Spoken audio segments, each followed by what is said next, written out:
Yo, Thought Warriors. What is up? Higher Learning is on. It is I, Van Lathan Jr. And it's me, Rachel and Lindsay. Yo, the Saints bust the Cowboys' ass yesterday. Oh my God. What the fuck? Donnie, hold on for a second. Yeah, talk to Donnie. Donnie, hold on for a second. All this shit we've been hearing about the Cowboys, the Saints fucked the Cowboys up. Donnie, did you see this? I did. It made me feel a little bit better about my Lions losing. Like, that's the bright side of yesterday. Oh, my God. Bro, like, we walked all over them. Derek Carr, Montana Brady Jr., Alvin Walter Payton Kamara. Fucking, bro, it's crazy. Okay. I've said before, I'm not talking about the Cowboys this season. You can't. I'm not going to say anything. But the whole, like, all this talk about the Cowboys, it's been 2 games. Hey, sorry, Rachel. Can you bring that mic a little closer to you? Oh, I'm so sorry. Yeah. She don't want to talk about it. No, yeah. I don't want to talk about the Cowboys. She don't want to talk about it. It's been 2 games. It's been 2 games. So, like, everybody chill out, okay? Chill the fuck out. It's been 2 games. Saints look good. I think this is what happened. Actually, I was watching some of this talk before. There were people who were like, don't count out the Saints. The Saints are actually having like a really good team. But I think the fans thought that, especially being a home game, first home game, building off of what we saw in Cleveland, that it would be not an easy win, but a win. Yeah. That's all I'm going to say about it. Because if you look on paper, it looks like solid. It looks like the Cowboys have a much better roster than the Saints. Exactly. Yeah. And so I think that it was like, oh, I think we needed this. To be very honest with you, I think we needed this. We don't need the hype of coming in and having this stellar record, even though I want us to have obviously a winning season, regular season, and move into the playoffs. But we don't need too much hype. Let's let people think we're not that great.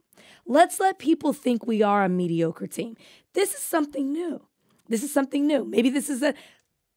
we need to rebuild. We need to regroup. We need to figure some things out. We need to adjust. Let's address these problems early on in the season, That's okay? a cope. Let's do that. It's only week 2. That's a cope. Let's move on. Let's put it behind us. Let's move into week 3. We're coping so fucking hard. That's a cope. That's a cope. That's a motherfucking cope. Yeah. Texas is number 1. They are. University By the way, of Texas, Longhorns number 1. Can I say something about that? Okay, first of all, Saints put the Cowboys up, and nobody expected it. Okay, Rachel's right. Okay, we looked fucking right out. It's 2 games. Who knows? To me, that was our Super Bowl. Like, we went into the Texas Stadium. Rachel's always talking about the Cowboys. We fucked the Cowboys up. Dak looked lost. That was a Super Bowl. I will say this. Texas Longhorns have the look of a national championship team. Okay? They're dominant. They're a dominant team. I kind of hate that we're doing the 12 teams. Why? Because I just want to like get us there quicker to the national championship. Not doubting Texas looks great. Like, we look fantastic. Yeah. And I'm just like, can we just get there? I'll ask you something about Texas. So, if you guys don't know what happened, Quinn Ewers was a Heisman Trophy candidate, starting quarterback for Texas. He's fantastic. He went down Saturday with an abdominal strain. It looks like he's going to be out a couple of weeks. And a guy named Arch Manning stepped in for Texas. He is the son of Cooper Manning, the nephew of Peyton and Eli Manning. And this little motherfucker went crazy. He was throwing it. He was running it. And I got to be honest with you, Quinn Ewers, great player. But with Arch Manning back there was some sizzle. It was Hollywood. It looked like it feels like the electricity that surrounds the Longhorns. He's like a cattle prod, Arch Manning. Okay, calm down. He's like a cattle prod. He like takes the cattle prod and the whole fan base. He takes and it seems like it's his team now. It's Arch. Well, it's also all the hype behind him. Not taking it away. I'm just saying that's why it seems even more electrifying. We've been with Ewers for a while, and a lot of people thought he might go to the league. He didn't. And then there was a lot of like issues surrounding that. It's like, oh, he's coming back. Will Arch leave? A lot of people thought, not a lot, but there was some talk of, is he going to leave? Does he want to wait another year? I think it's been great for him because he's been able to learn. He's been able to get in. He's been able to get some reps. That's been key for Sark this season, is to getting him rep. Well, now he's going to step in.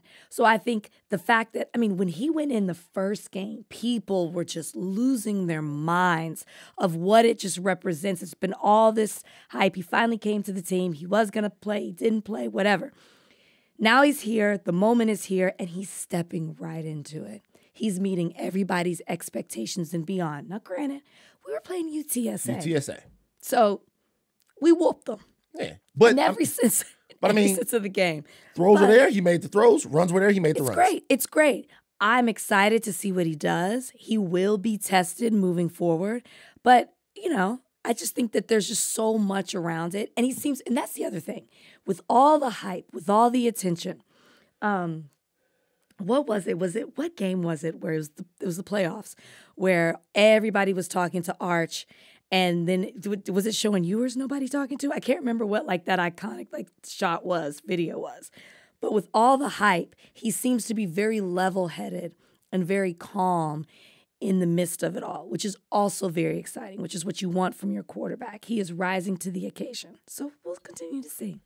RG3 tweeted, the black delegation has drafted Arch Manning. Why does he do this? Why does he do this? For what? You don't like that? Well, it's like nobody asked for that. It's what did he do to where we need to make this a race thing? Mm-hmm. One where black people are like, we want him to be one of ours. People just like the fact that he is stepping into the name that he's wearing, all of the hype. He looks great. Where is blackness coming into any of this? And RG3 always does this. Remember when there was the football game on Black Friday and he was like, well, we're black. And when he was calling the game, it's unnecessary. You got to get a new joke. This is my thing with RG3. I fuck with RG3. I love his analysis. I was actually pretty shocked when ESPN let him go. Yeah, there's got to be more than that. It's like 5 people on earth that could speak for the black delegation. And RG3 isn't one of them. Okay, first of all, that whole black delegation thing, I guess a joke, whatever. I don't believe in this whole cookout shit. But it's 5 people on earth that could speak for the black delegation. RG3, they're not going fucking, you're not one of them. You can't speak for the black delegation. If Denzel would have tweeted that, I'd have been like, oh, perhaps. No, you wouldn't have. You would have been like, well, this isn't necessary. I would have. But here's the thing, Denzel wouldn't, which is why he would can never speak. do that. But coming from Denzel, I've been like, come on, RG3.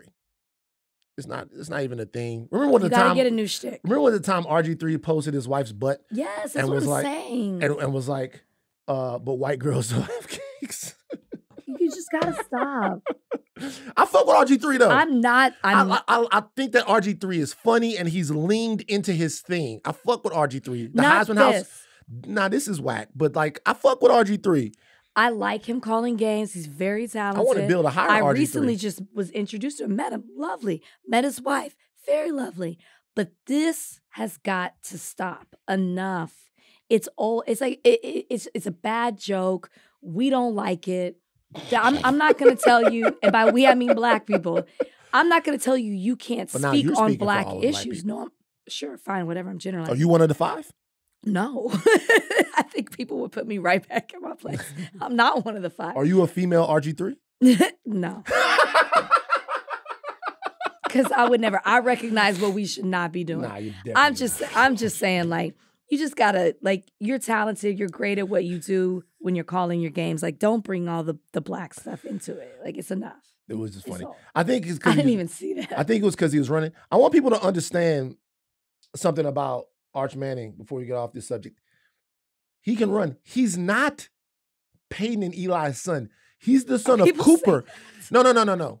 People are wondering why he's so athletic. He's the son of Cooper Manning. Cooper Manning is the receiver brother. The receiver. He played receiver. Mm-hmm. And he had a degenerative back issue or a terrible back injury, which stopped him from eventually getting to the pros as a receiver. He was the athletic, twitchy one of the family. And you also have to remember, Archie Manning could run his motherfucking ass off. Whatever happened to Peyton and Eli, Grandpa. Archie For Manning those. played for the Just Ole in Miss case people Rebels, don't know. and then he played for the New Orleans Saints. Might have won a Heisman in college, but he played for a terrible team, and then might have been an all-time great in the NFL, but he played for a terrible team. So he wasn't surrounded by the best talent throughout his football career. But, Arch he's taken from that side, of the family, which is why it's so great. But that's our whole football roundup, except for the fact that we have a 1-hour interview with a homie of mine to talk about the beginning of the football season and just his life and career. Terrell Owens is joining us on the podcast today. Yeah. So on the backside of the podcast, we got a 1-hour interview with Terrell Owens. We thank him for being so gracious with his time. But we have to start off with some sad news. Tito Jackson passed away. The Jackson family has said that Tito Jackson, the member of the Jackson 5, he passed away at 70. They say, with heavy hearts, that we announce our beloved father, Rock and Roll Hall of Famer Tito Jackson, is no longer with us. We are shocked, saddened, and heartbroken. Our father was an incredible man who cared about everyone and their well-being. He's the third of 9 Jackson children. He started playing guitar at 10 after his father caught him one day fooling around with one of his guitars, which is well documented in the Jackson family movie that we love so much. He had been on the road performing with Marlon and Jackie. Cause of death unknown. Some people are saying that it was sudden while he was driving the family. Some people are talking about the fact that it might have happened suddenly. So Tito Jackson, Jackson 5, very sad news. We're just talking about it's like we're seeing our greats pass away. 70 years old, obviously had a great life. I like to see that the narrative has changed because, like Tito's always like the butt of the joke when it came to like the Jackson 5 family. People always are like, you didn't want to be Tito because Tito was more behind the scenes than up front, like the other Jackson brothers. He sang background, he played the guitar, obviously extremely talented, but everybody always like made the joke about Tito. And Tito was, as I just said, what? They did. I gotta say something about that. I got news for these niggas. Nigga, you ain't no Tito Jackson, nigga. You're not. Like, bro, I hate this type of shit, nigga. You ain't no Tito Jackson. It's just we do this weird thing, like with Tito. You don't want to be Tito. The fuck you don't. You definitely want to be Tito. Tito is in one of the greatest musical acts of all time, a fantastic performer. Tito fucking Jackson, nigga, you ain't no Tito. How about this? Rest in peace, Tito Jackson. Rather than talking about the Jackson family member you wouldn't want to be, why don't you go out and claim your own greatness? Take your hater energy and turn it all the way down, talking about what you want to be and who you don't want to be. It's like when guys look at Zendaya too skinny for me. Nigga, you ain't no Tom Holland. You're right. Like you don't gotta worry. You ain't no Tom Holland. I'm sick of the delusions. That's not what you not. You not that. I know. Go out and get it for yourself. You can be great. Aspire to Tito. Go out and try to be a Tito. Why do you always have to be front and center or like the biggest presence or the loudest to be the one who's the best, the greatest, that makes the most splash? It's like equally the person behind the scenes who's creating, it's like what they said about Takeoff. Like created the sound behind. I'm not saying they called him the Tito. I'm just saying he was more behind the scenes. Takeoff genius. Nigga, you ain't no Takeoff. You can be a genius and not have to be front center. Donnie just put this in the rundown, and this is really sad. This is a quote from Tito Jackson back in 2018. He said, "I've always been the quietest member of the group, so people make jokes about me. One of my favorite basketball players, Charles Barkley, said, if Tito wasn't in the Jackson 5, would we miss him? He said, that hit me in the heart. It crushed me." Now, I can't really use this about Charles Barkley. That's an ignorant statement, though. Like, I can't say that about Charles Barkley. He's one of the GOATs, one of the greatest. But that even shows you that his mindset is fucked up on that. Because the reality of the situation is there are plenty of guys that Charles Barkley played with, right? And he knows this very well. There are plenty of guys that Charles Barkley played with that made it possible for Charles Barkley to be the player that he was on the court. Role players. I'm not even talking about Tito as a role player. Tito is with the guitar. He's playing the music. Which means he was creating the music. Creating he created the sound that you love. Right. Influential. Right. Like, so everybody has different jobs. Everyone has different jobs, right? And Tito's job was to be the rhythm and the backbone of one of the greatest groups of all time. He achieved something and a lot of things that a lot of people will never even scratch the surface of. And if you don't endeavor and desire to be that type of great, then whatever. I can't say nothing about Charles Barkley because Charles Barkley was a fucking dog. No, but I will say that like that's just shouldn't an say ignorant that, though. statement. But the hierarchy of the way we look at things, you know, we turn all of our attention onto Michaels and the Axl Roses and all of that stuff. But we got to respect all the Jacksons, and we got to respect what people meant. Man, rest in peace to Tito. And our heart goes out to the Jackson family right now, who is not dealing with the loss of a great musician, who's dealing with the loss of a member of their family. We taking it on the chin recently. Frankie Beverly, fucking James Earl Jones, fucking Tito. God damn. Rich Homie Quan, we didn't even talk about that. Rich Homie Quan passed away. Shout out to everybody down in Atlanta who's mourning Rich Homie Quan, man. We're taking it on the chin lately, man. All right, we're gonna stop and come back and deal with a little politics.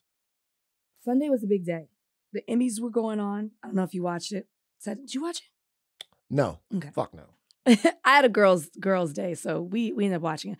Football was on, but in the midst of all of that, there was a second assassination attempt against former President Donald Trump at his Florida golf club. This is being reported by the FBI. U.S. Secret Service agents were posted up a few holes before President Trump, which is what they do protocol. They go up, kind of scope the scene, see what's going on. And while they were doing that, a few holes above him, in front of him, they noticed that there was a muzzle of an AK-style rifle sticking through the shrubbery that lines through the course. This was roughly about 400 yards away. An agent fired and the gunman dropped the rifle and fled in an SUV. He left behind the firearm. He left behind 2 backpacks, a scope used for aiming, and a GoPro camera. He was later found, taken into custody in a neighboring county. There was a witness who saw it. This is how it happened so fast. There's a witness, saw the type of car he was driving in, saw the color of the car, took a picture of it. They were able to find him, identify him pretty quickly. The shooter's name is Ryan Wesley Ralph, not quite sure.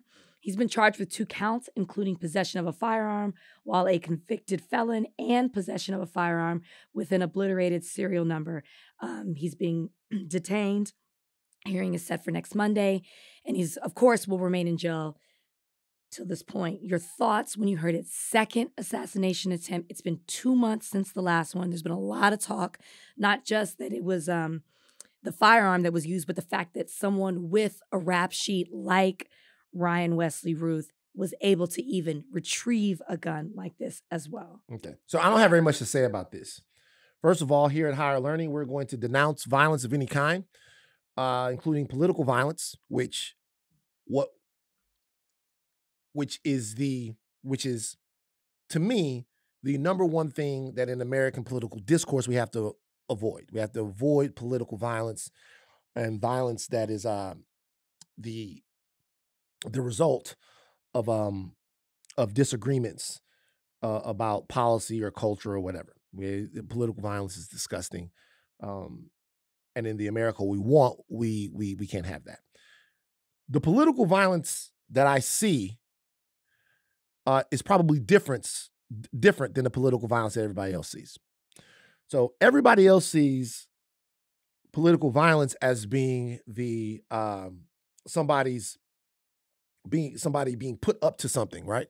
They're being put up to something, or they're putting themselves up to something based upon a politician that they hate, a side that they hate, a person that they hate.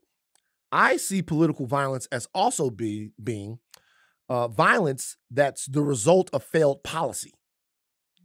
So when a lot of people will look at political violence as violent action, I look at political violence as also violent inaction.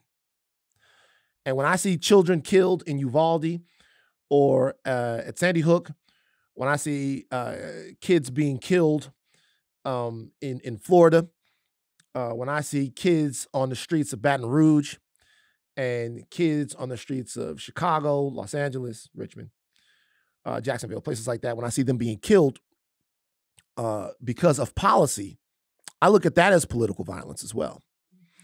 And as we take the time to understand the reasons why this man, Ryan Wesley Roth, was trying to take a shot at President Trump, we should also look at the various failings that have led us to that situation. The rhetoric that has radicalized people, the access to these weapons, the mental health crisis that's going on in America that remains unaddressed, and also the policies that President Trump and people on his side have supported that have made it possible for people like this to go and get guns. The ignoring of red flag wars, the proliferation of these weapons on our street, and just the overall feeling and rhythm in America when it comes to how we negotiate problems and get to solutions. So because a rich white man is the target of this, a powerful rich white man, everybody is going to stand up and, raise their eyes. But I would say that look at what politics and cowardly political inaction is costing you all over the place. And also, we also just need to deal with we have to have a conversation about white men. Okay. We do. We have to have a conversation about white men. We have to talk about white men. Everybody, anytime any other group of people is cast or put into a specific role associated with a specific crime, we get endless documentaries, we get endless talk, we get endless conversation and discussion about what needs to be done about this. Every time something like this happens, a terroristic shooting of this nature, the person is out of central casting. It's the same guy. But America is somehow doesn't seem to be as willing to have the conversation about what's going wrong in these guys' minds. And they went all through this guy's social media. He was a Trump supporter in 16, came back and supported Biden and Harris in 20, and then supported this year a Vivek Ramaswamy, Nikki Haley situation. So this was seemingly anti-Trump in the way that he had some issues with what was going on. We don't know what the hell is going on, but the person that perpetrates this crime is almost always the same guy, the Dylan Roth, the Ryan Wesley Roth, the guy who does this is the same guy all the time. But we don't have any task force. We don't have any think tanks that are delving into this. So let's talk about it. Let's talk about what the hell is wrong with white guys. You should do a documentary on it. It is really interesting. I don't know. Obviously, a think tank is something that's necessary, but I'm also just trying to think as far as preventative. I don't know how you could just look at white men to prevent this from happening. And I'm not trying to take up for white men. I'm not saying that. Yeah, I'm just saying. It's a part of who you are. I don't know how you go about that. I would love a deep dive. That's why I'm like, a documentary ought to be super interesting about the type of people who decide to go and commit these type of crimes. I would love to see that. First of all, I want to apologize to the audience because that was a ramble. I'm only allowing myself 3 rambles a month.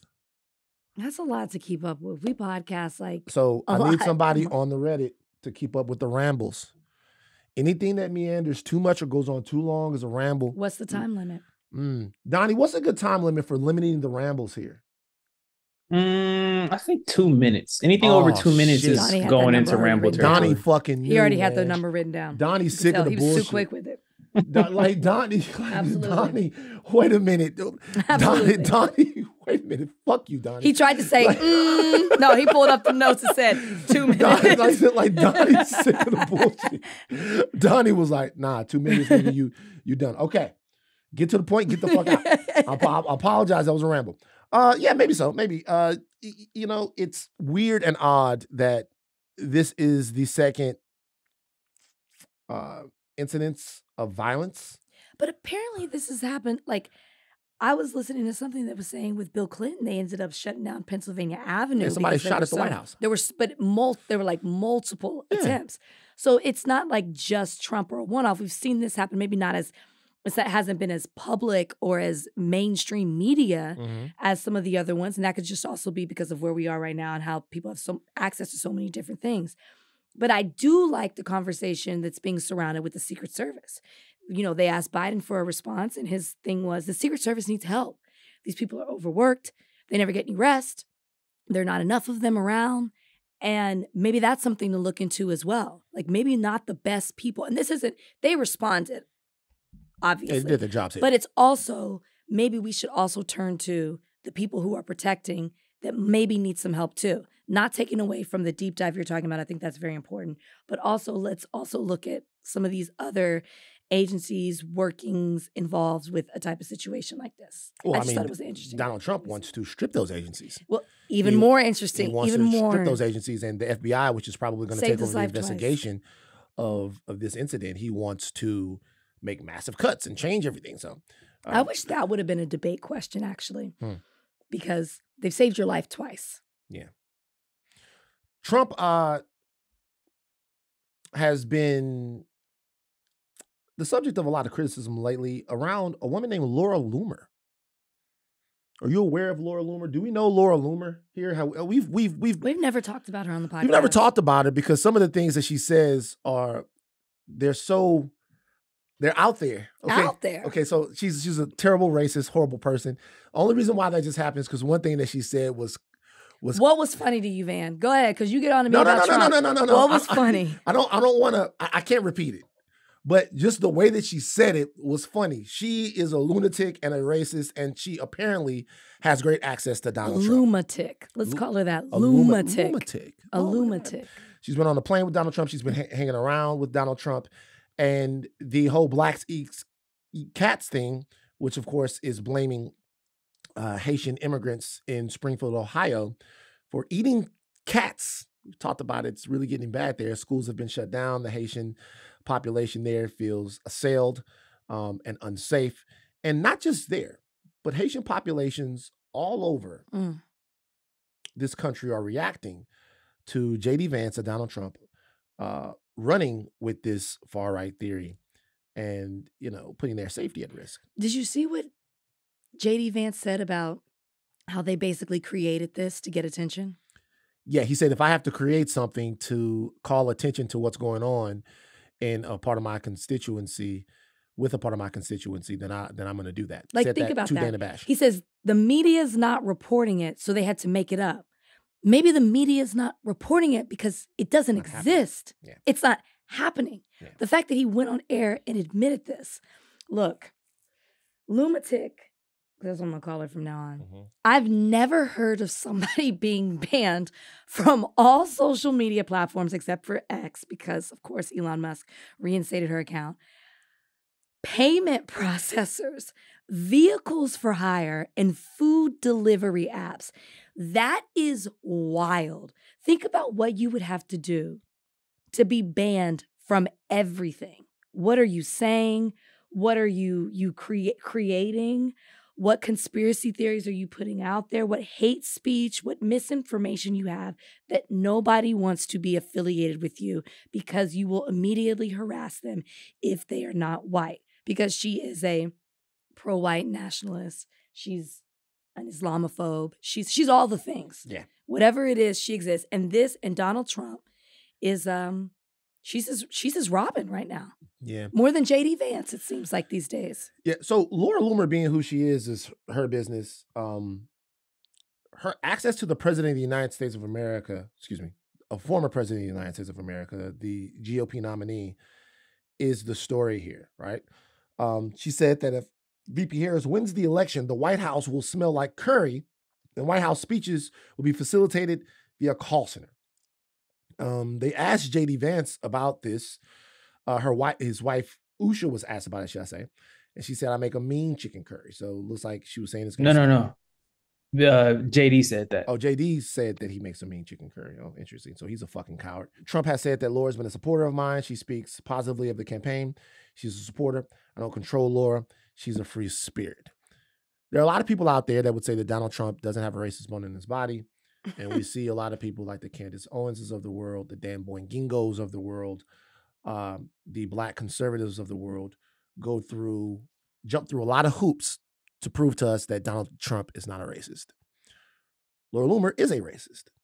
She is a devout racist. She calls herself a white advocate. She's all kinds of stuff. Like you said, proud Islamophobe, all of that stuff. And if that's the case, and she's that close to the president, and the president is repeating anti-Black, xenophobic tropes on the debate stage that are probably coming from her and her ilk, and also J.D. Vance. That is true, actually. Some of it did come from her. Right. So then the question is, if you're one of these, how do you explain that?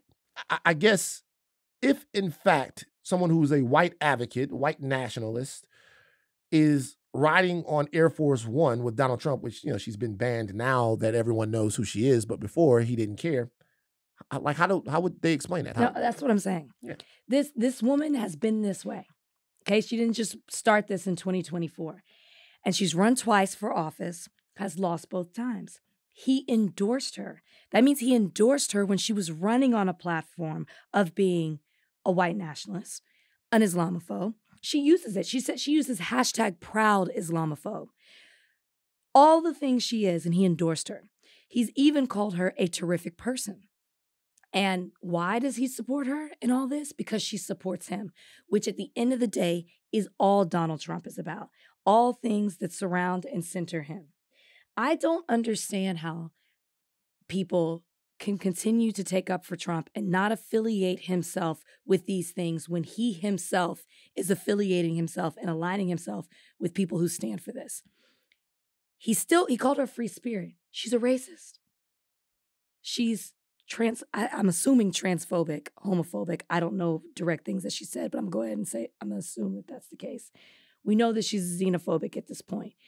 If you align yourself with these type of people, then that is exactly who you are. It's like, how many ways can Trump show you that he's racist? You can't even count them anymore. And affiliating yourself with a Lauren Loomer is another way to show that you are a racist. You guys, prior to the assassination attempt on Donald Trump at the golf course, we had decided we were going to talk about Laura Loomer and how she figures into Trump's inner circle.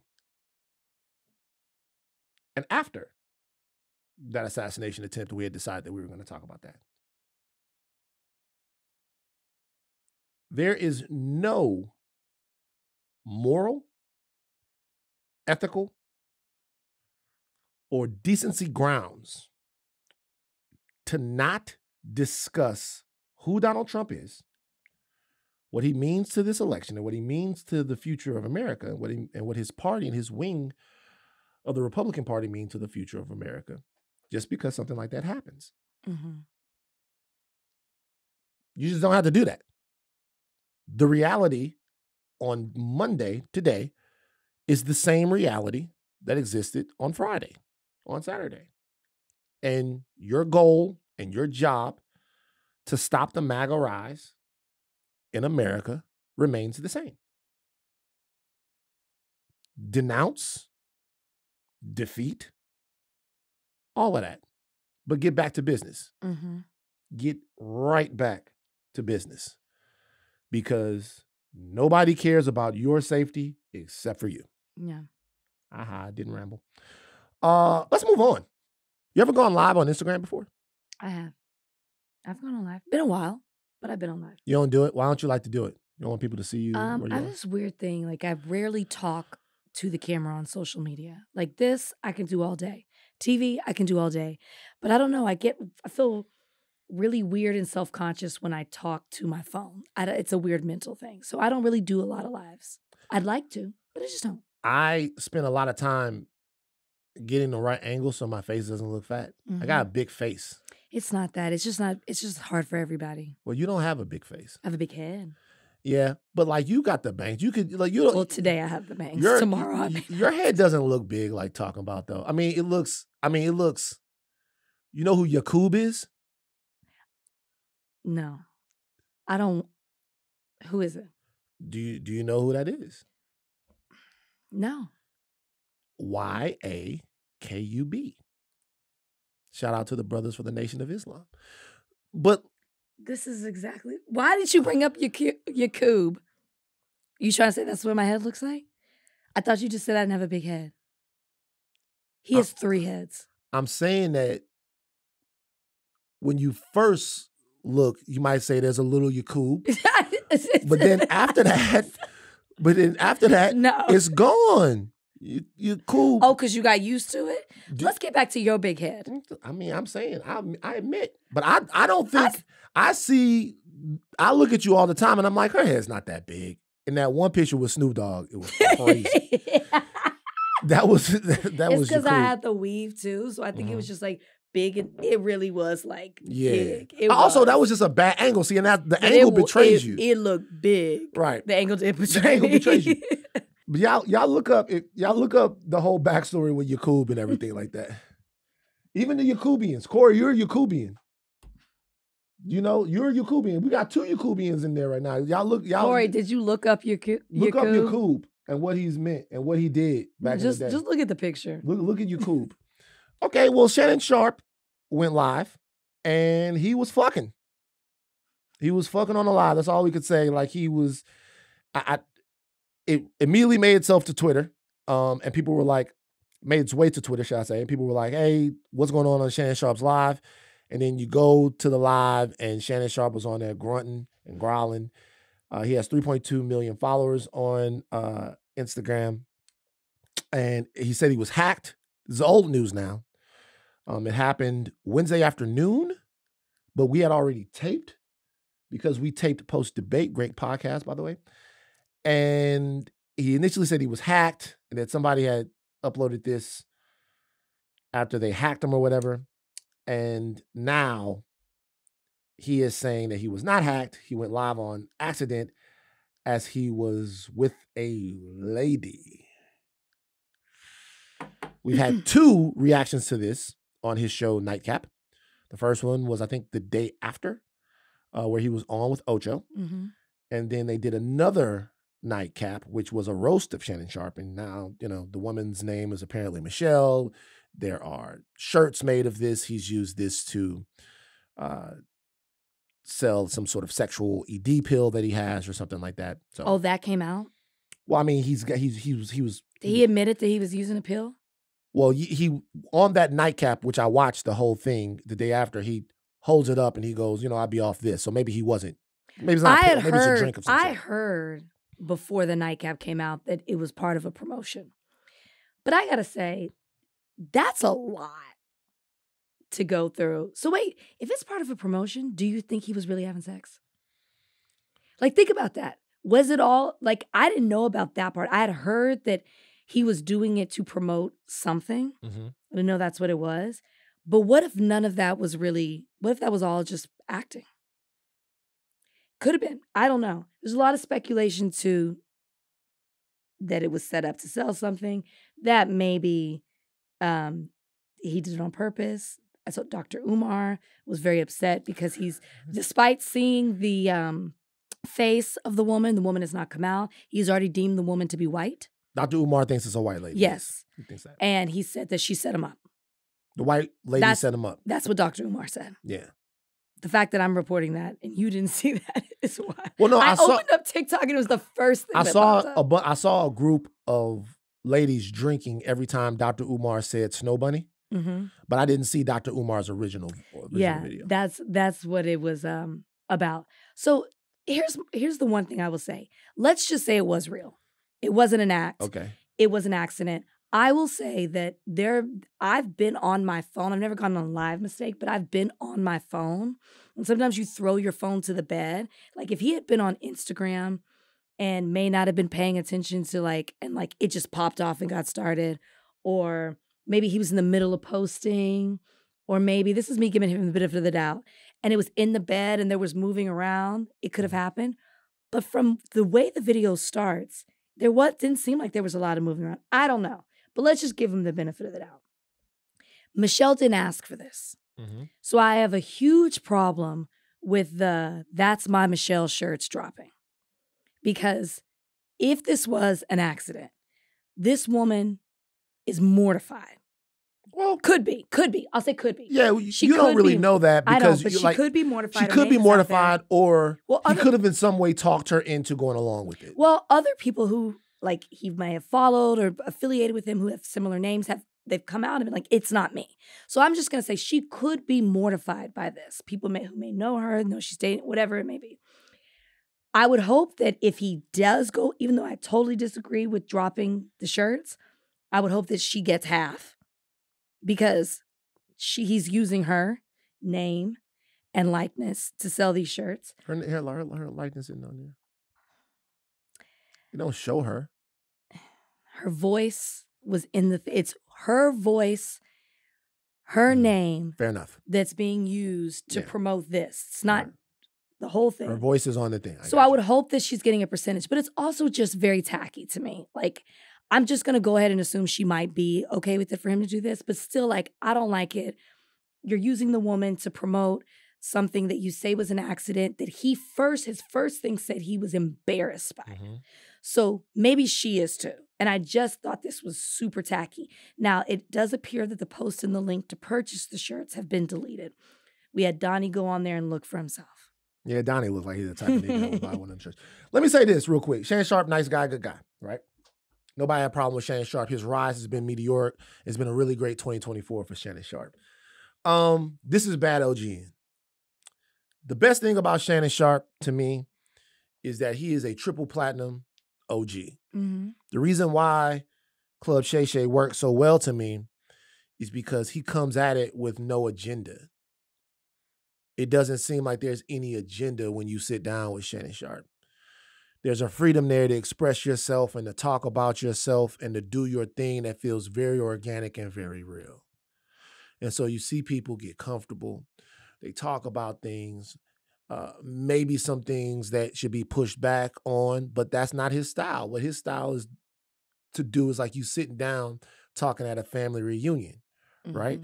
And he's there getting an understanding of why you feel the way that you feel. Mm-hmm. He's not trying to take up for himself. He's not trying to make himself look good. He's not trying to do anything. It's about you when you sit down. And that's admirable to me. And not everybody can get someone to open up like that and feel that comfortable in an interview. So watching what he's been able to do is great. Same time, this is bad OGing. I watched what they did after the nightcap, and I just don't think they took this not seriously enough. I think there were a couple things that were said that to me just, it didn't seem like there was a full understanding of the entire situation. There's nothing to be embarrassed about if something like that were to happen. But Ocho said, when I was watching the nightcap, he goes, man, you know, I saw that it was a Michelle and not a Michael. And I'm like, that's my dog. Like, that's my dog. Because when people that have wanted to insult Shannon Sharpe have said that, have speculated on his sexuality. And a lot of people thought that maybe that's why this happened in the first place. Oh, shoot. I didn't even think about that. And so I looked at it, and the whole way that this has been positioned after the chest thumping and all of that, not into it. Yeah. Not into it. Yeah. I completely agree with you. I felt bad for him at first. You know, he's like, all these people are calling me, I had no idea. And it did come across as like, he's calling Unc, the older guy who doesn't know how to deal with technology and made a mistake that could happen to any person who's unfamiliar with technology. That's how I looked at it. And I felt sorry for him. I thought, gosh, that's mortifying. And he seemed to share those same sentiments. That lasted for like 24 hours. And I don't know if he's maybe changing it because he's trying to seem like he's not bothered by it. But either way it goes, I'm not liking the way this is all rolling out. Yeah, I mean, it's not a big deal. But I think we blame younger people for a lot, right? About the way they chase attention, about some of the fame whoring that goes on, about some of the recklessness that goes on in the culture or whatever. As the OGs and the unks of this, we can't become a part of that. Now, I'll be straight honest with you. I don't think that the video was an accident. The only thing that I wonder is why. Was it to sell the drink or whatever? Or was it to combat a narrative that he's heard too many times from comedians about his sexuality? I don't think that what happened was an accident, though. I don't believe that. Only She didn't sound like a performer. No, I believe that maybe they was really getting it in, but I don't think that was an accident. I'm sorry.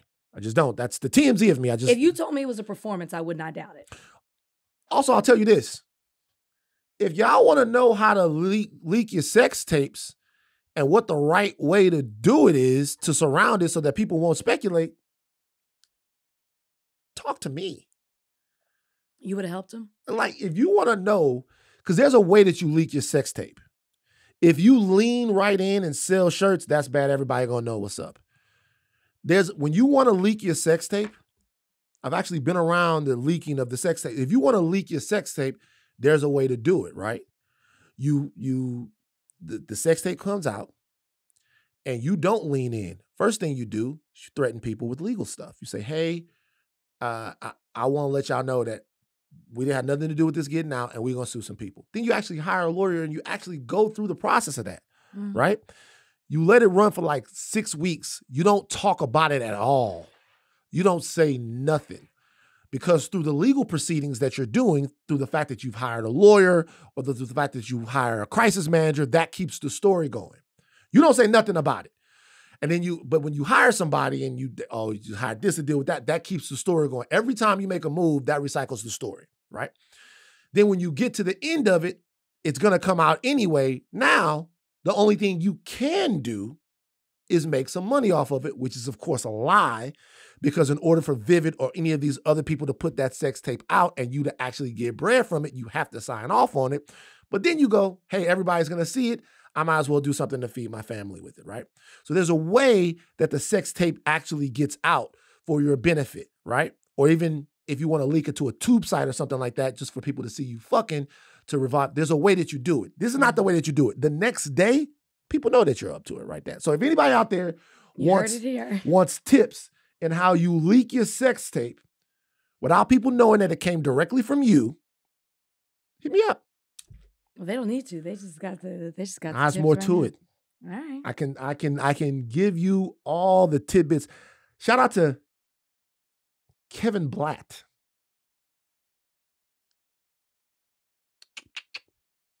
What's up, KB? It's a name out there for you guys.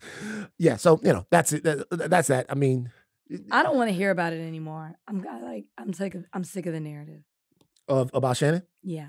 Yeah. Well, I mean, look, there's a lot of people out there. Shannon got what he wanted. He controlled the news cycle on it before. Like, nobody died. It's not that big of a deal. It's just Shannon the OG. And he said he was hacked. That's said he was hacked. That's bad OGing. All right. The moment you've always been you've always leave it in. Somebody's excited. Don't do that. Okay? Because see, Rachel, you know what I noticed about the last podcast? You came off really homophobic. Wow, don't do that. It's true. Nothing I've said has been homophobic. Listen, let me tell you why. I make one joke at his expense, and now he's calling me homophobic. I didn't say she's... Not Rachel one person has come at me. Rachel is the least homophobic person ever. As a matter of fact, y'all might look up and the playbook might be a little... the playbook might change, right, with Rachel. It might not be...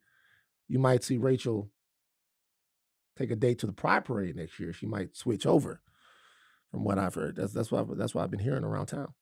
I don't know where you've heard that. Don't start those rumors. No, that's just not me. I'm not to each their own. I just don't know what you're talking about. That's what I heard. I actually didn't hear that. I just made it up to make you uncomfortable. Okay.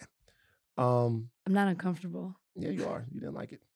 So, Rachel, the hottest black men of the 90s, Van Lathan, it's time for it. And I think that last week on the podcast, you tried to give me a little crap about me not being able to talk about the top hottest guys of the 90s. Well, you said that you were like, I can't do this. And I'm like, no, you can do this. You've been on this podcast before. You recognize what an attractive, handsome man is. You can do this. I gave you encouragement. You didn't need any help. All right. Second annual Van Lathan. And by the way, I've heard your calls. The Van Lathan will no longer be about ranking people based upon their looks and hotness. But that was just the first one because of a picture that I saw. And I couldn't give the women their space or give the fellas their space without giving the women their space as well. All right. Van Lathan, I sourced it and I got a lot of responses from women out there. Okay, so you cheated. The Player Proof refused who's homophobic now? to... The Player Proof is by far the worst. Oh, okay. Don't throw them under the bus. Oh, I don't give a fuck. We talk about it all the time. We got to get better. Look, we got to get better. It's a bunch of niggas from Louisiana. They don't have any, they're not against, but they won't do this. They're not against. You know what I mean? They're not against, but like this was a non-starter with the Player Proof. Okay. I attempted. Y'all, Player Proof crew, y'all need to do better. We got to do better. Got to do better. All right. This is the top 10 black men of the 90s. Hot black chocolate. All right. This is the best I can do. All right. Number 10. I do feel like this. Oh, by the way, this is the criteria. Same basic criteria from last time. You have to be active at least 6 years in the 90s, blah, blah, blah. All of that type of stuff. You couldn't be young. All right. So you're not going to see Usher on this list. Not going to see a couple other people on this list. Yeah. Okay. So same basic rules. Okay. Number 10, a lot of women put this in their list, but I'll be honest with you.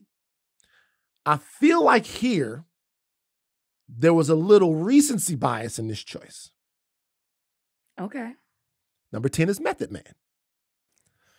I was too young in the 90s. I was around in the 90s, and I don't remember as many ladies then going crazy about Method Man as they do now. Oh, no, he's always been attractive. Okay, here you go. Shout out to Method Man. But no, he's always been attractive. But now, it's like he's aging beautifully. Mm-hmm. And that's what's gotten even more attention. Like, he's still, in the same way people are like, man, LL does not look like he's in his 50s. Neither does Method Man. So I got to say something here. Of all the submissions I got, I actually used a point system to decide where the guys were going to go on this list because I asked the women to give me their list in order. Okay. So I took the orders of their list and by a 1 point and 2 point point system, used the amount of points accumulated for each spot to make this list. Okay, so this is not your list. It is my list, okay, because I was the one, after I got a lot of submissions, I narrowed the submissions down based upon my own interpretation of the submissions and gave them back. And then the ladies chose from the guys that I procured. Okay. Number 9, Will Smith. You know what's interesting? I've never really looked at Will Smith as like being a top 10 guy. Talented, funny, but I've never been like, he's so handsome. Maybe I'm doing a recent thing.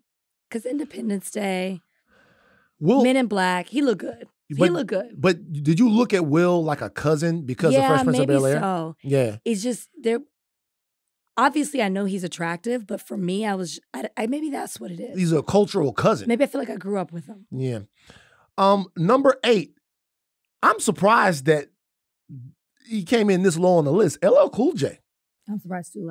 Y'all, LL Cool J is fine. I'm surprised. There's some names on here that I would have thought would have been, LL Cool J would have been higher than them. LL Cool J, y'all got it wrong, but he should be there. My sister, Ebony, who's a lesbian. You know how Rosie O'Donnell had the Tom Cruise thing where she would act like she was attracted to Tom Cruise? That was her attraction beard. Mm-hmm. That was LL Cool J for my sister. My sister would always be like, LL Cool J, LL Cool J, Why can't she be attracted to LL Cool J and still be a lesbian? I don't think she really was. I think she was saying LL Cool J to throw people off the scent. You know what I mean? When it was really Left Eye. Okay. Number 7, Omar Epps. Great career in the 90s. Always around, ubiquitous in the 90s. Played the love interest a lot in the 90s. Omar Epps was there. Absolutely, Omar Epps. Omar Epps, number 7. Number 6, Shamar Moore. 6, huh? Yeah. 6 Shamar Moore. Once again, I think there's some recency bias here. I think if you took this. Nah, people loved Shamar Moore. No. What I mean is this. Recency bias in the other way.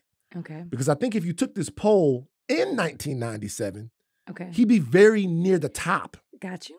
Okay? Got you. But I think now, after a while, I don't think that people look at Shamar Moore as any less attractive. Okay. But I just think now people are remembering it in a different way. Number 5, my nemesis of the 90s. Who is that? This is the number one dude that in the 90s I would look at and be like, man, stop. Like I was like, I looked at this guy, I was like, I'm really not that attractive. Okay. Like I would look at him and be like, God damn, I'm never going to be that handsome. Tyson Beckford. What number is he? 5. Wow. Absolutely. Tyson, I remember my girlfriend at the time, Paulette, going to her room and she has this poster of Tyson Beckford. Okay. Where he's up there, he's shirtless, nigga ain't got no pants on. And, I'm sitting down there, I got some chicken tenders. And I'm eating the chicken tenders fat, and I'm looking at Tyson Beckford. And for the first time, I wanted to be like, yo, man, get that nigga off your wall. Made me feel inadequate. Number 4, Morse Chestnut. Of course. Makes the list. Morse Chestnut makes the list here at number 4. All right. Okay. Look, you see him in Boys in the Hood. Comes out, Boys in the Hood. Ricky didn't zigzag, could avoid tacklers, could not avoid a buckshot. And then Morse Chestnut's career, he just becomes a staple of black male handsomeness throughout the years. He's always there. He's ubiquitous in terms of the chocolate drop, Morse Chestnut. Number 3 was somewhat surprising, but I should have thought about it. Tupac. 100%. I literally have Tupac written down. Definitely a top 3. I actually forgot about Tupac. Definitely. But I remember we went to see Poetic Justice at the Bon Marché Mall in Baton Rouge. Okay. Shout out to everybody who used to go to Bon Marché to see the movies. We went to go see, was it Bon Marché or Cortana? I think it was Bon Marché. We went to go see him at the Bon Marché Mall, and I remember when Pac first came on the screen, it was like, Tupac. So I should have thought about it, but every list that was sent to me had Tupac on it. It has to. Number 2 is the most shocking entry of all. A personal friend of mine did not make this list, but this guy was high on everybody's list. Wesley Snipes. Interesting. That's what I'm saying. Interesting. Wesley Snipes. Okay. Snipes. Okay. Snipes way up there. Blade, White Man Can't Jump, the whole 9. One woman wrote to me and she said, the best version of Wesley Snipes was in Waiting to Exhale. She was like, We loved him in Waiting to Exhale, though. Okay, let's talk about Wesley Snipes' character in Waiting to Exhale real quick. Like, I have pros and cons. That's all I'm going to say. But I have more pros. His wife had cancer. Okay. And? He was cuddling with another woman. And? She was white.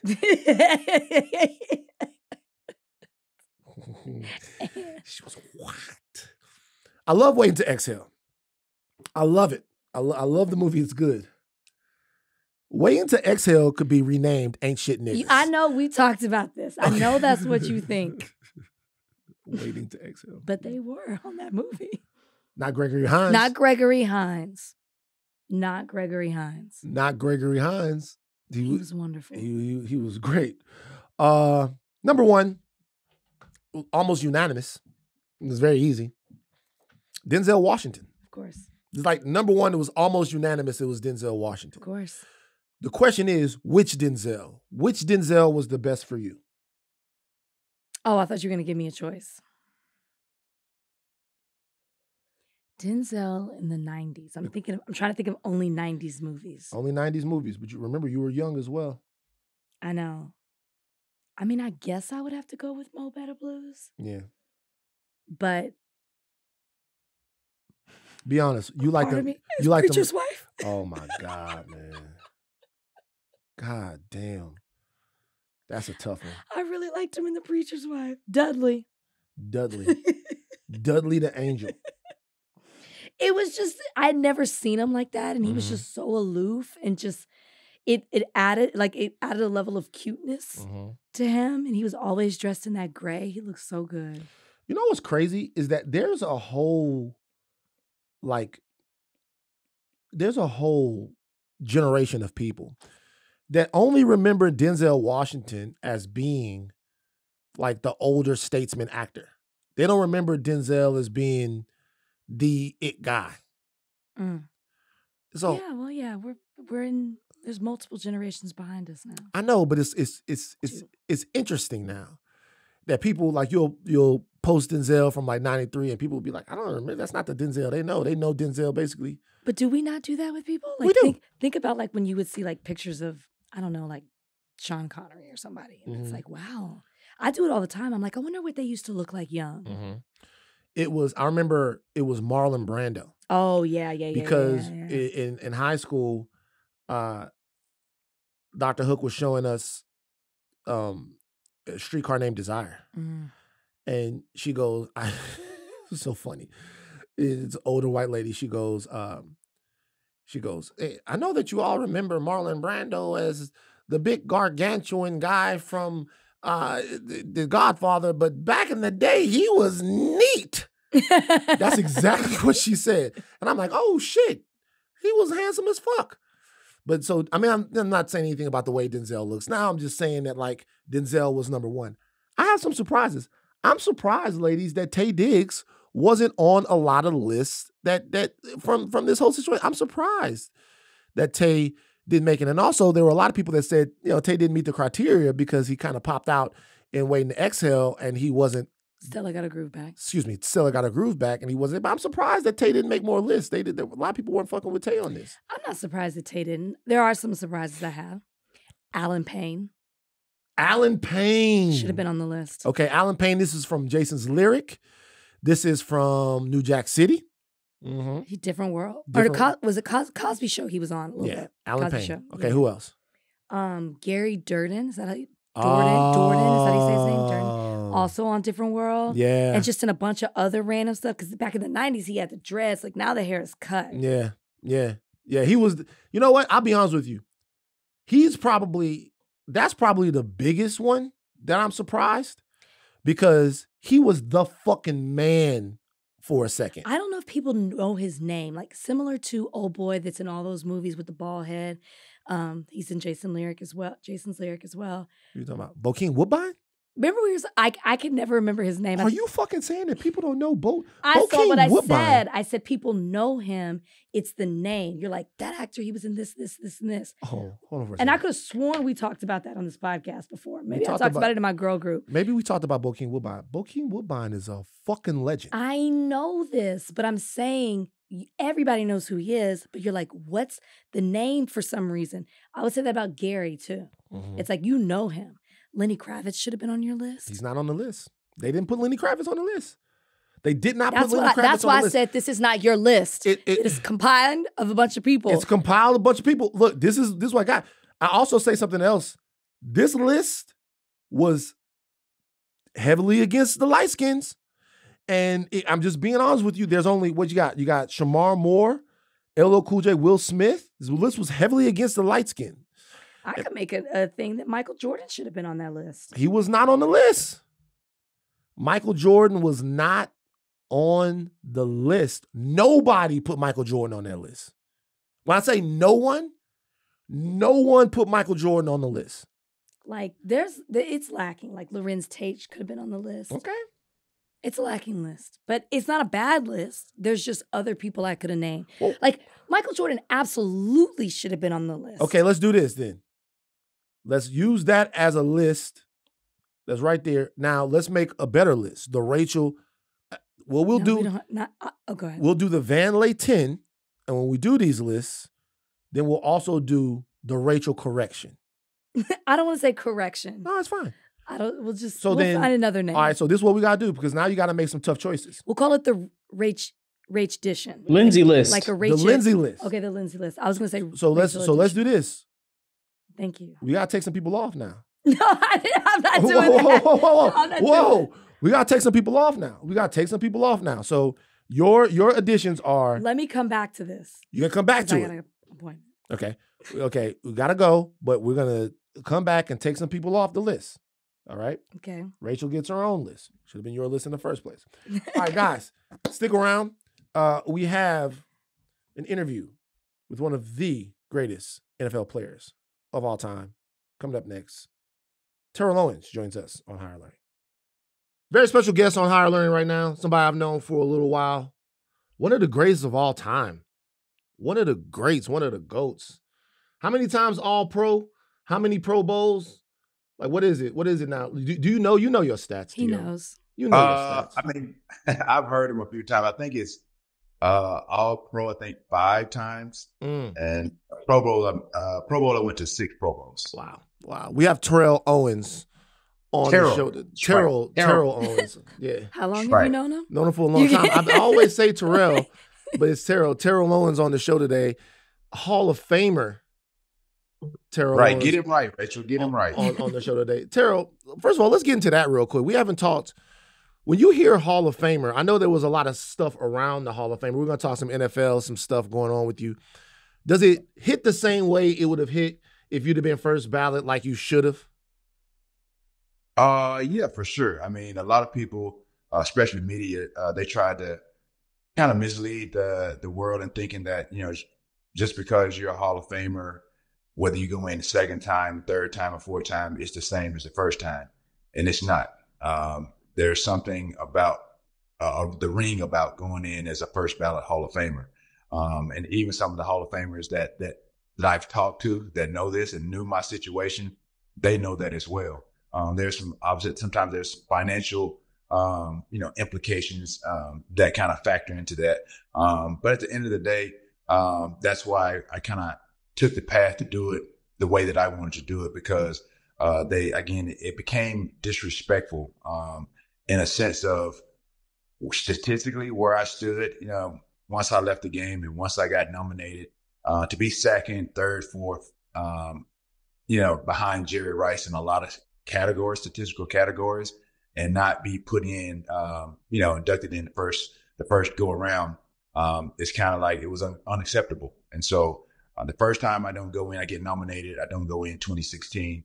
And so obviously there was an uproar about that from fans, obviously fellow Hall of Famers.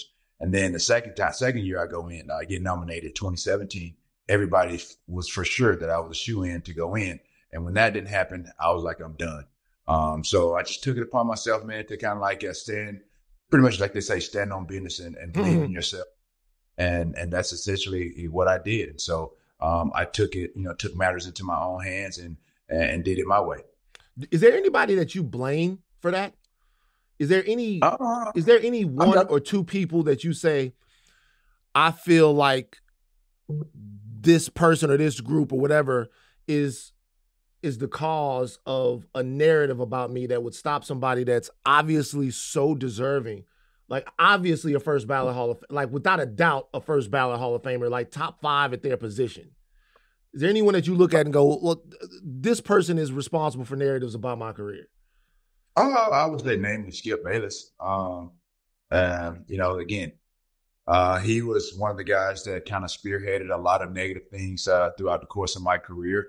And I think just the media as a whole, a lot of players that played in the league that really didn't know me personally, that heard and listened and read things that were being said about me, as it relates to my character. And they got on that platform and just really kind of just jumped on the bandwagon. And so that didn't help the situation at all. So again, when you think about, ESPN and obviously Skip Bayless and those media heads alike that went on the, shows that kind of, like I said, when I played, I was a little bit different, and I was different, not in a bad way. It was just, they had never really seen anything like me. When I played, when I had post game or pre game, interviews, things of that nature. I spoke from the heart. I was honest. I was transparent. And those are things that a lot of people weren't accustomed to. And so again, I got looked differently. I got that target on my back, and I played with a lot of confidence, and I exuded a lot of that. And sometimes, confidence and arrogance, that can be misinterpreted and that could be misconstrued depending on, who's observing. And for me, I was a person that drafted, went to a small school, really kind of, coming out of high school, wasn't really highly recruited. My desire, my dedication, and my discipline is what allowed me to dominate once I got a feel of what my skill set was and able to really play at a high level. And those are things that really propelled me to become the Hall of Famer that I am today. Just piggybacking on that, your thoughts on, with the Hall of Fame, and then also just your relationship or just how the media has depicted you. What's your relationship right now with the NFL? Like, what's your general feeling with just the NFL, the league as it stands? I mean, in relations to, or in regards to how the game is being played, or just the way that it's run. Your relationship with the NFL. I don't really know if I have one, to be quite honest. I mean, I played with 5 teams. Every team that I played on, I played 100%. I played with my heart. I played with the DNA and the fabric of whatever organization that I played for, and under whatever head coach that I played for as well. Again, who I identify with, I don't know. I played 8 years with San Francisco. I had 3, like a year and a half, short stint with Philadelphia, which was a great year and a half, a year and 7 games to be quite exact. Went to the Super Bowl, did some amazing things there. And then I left there and played 3 great years in Dallas. And I thought I would have ended my career in Dallas. And for whatever odd reason, I played 3 years. I signed an extension after my 3rd year, going into my 4th year there. I signed a 4-year deal. And then 2 months after that, an unexpected visit from Stephen Jones and Jerry Jones with my agent in Florida.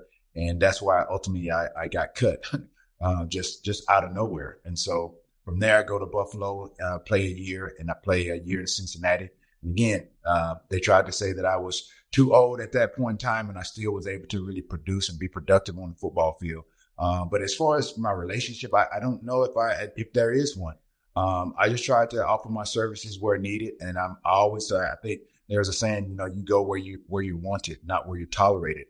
Mm-hmm. And so the things that people see me doing now, just going to Colorado, being around Dion, him bringing me in to kind of help those young guys, not just the receivers, just be around those guys to kind of help them along and just help those boys grow into men. Just being of service. Those are some of the things that I do, helping, some of my fellow teammates and even fellow league mates that are in the coaching and things of that nature. They call me and they want me to help me. They want me to help some of their high school kids or their college kids. I've always been accessible. That's who I've always been. And that's, I think, been the disconnect with the media, because they didn't take the time, not that they're required to, but they never took the time to really know who Terrell Owens is. And so, even just speaking on that, I'm getting ready to do a documentary that will release next year, somewhere around this time. We've already inked a deal with Prime Amazon.